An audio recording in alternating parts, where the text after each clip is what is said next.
ng bayan, maasahan anumang panahon. Magandang oras po sa ating lahat, narito na ang latest update sa lagay ng ating panahon ngayon at sa susunod na 24 oras. Sa kasalukuyan ay may mga kaulapan na nakakaapekto sa malaking bahagi ng ating bansa. Dulot ito ng shear line o yung banggaan ng malamig at mainit na hangin at ito ay nakakaapekto ngayon sa silangang bahagi ng Southern Luzon. Samantalang amihan naman ang siyang nakakaapekto sa nalalabing bahagi ng Luzon. Sa Mindanao may mga pag-ulan din dulot ng Intertropical Convergence Zone. Dahil nga sa shear line, asahan ang maulap na kalangitan na may mga kalat-kalat na pag-ulan na may kasamang thunderstorms sa bahagi ng Bicol Region at Eastern Visayas. Pinag-iingat natin ang ating mga kababayan dyan dahil posible ang mga biglang pagbaha at pagguho ng lupa, lalo na kung may mga katamtaman at minsan ay malalakas na pag-ulan. Samantala sa Caraga at Davao Region sa may Mindanao ay magiging maulap din ang mga kalangitan na may mga kalat-kalat na pag-ulan at thunderstorms. Dulot pa rin ito ng Intertropical Convergence Zone, kaya posible pa rin ang banta ng mga flash floods at landslides, lalo na kung may mga katamtaman at minsan ay malalakas ding pag-ulan.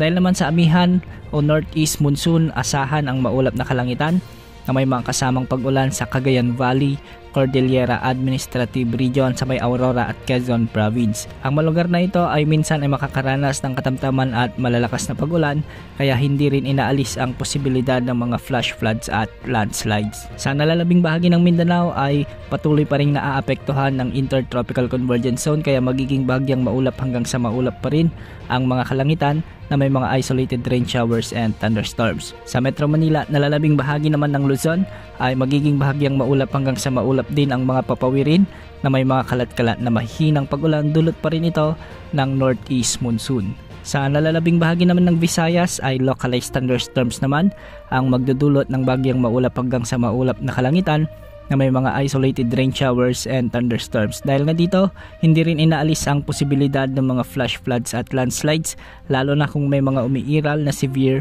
thunderstorms. Base naman sa latest monitoring ng Pag-asa ay wala pa naman silang namomonitor na anumang LPA o potensyal na bagyo sa loob ng ating area of responsibility.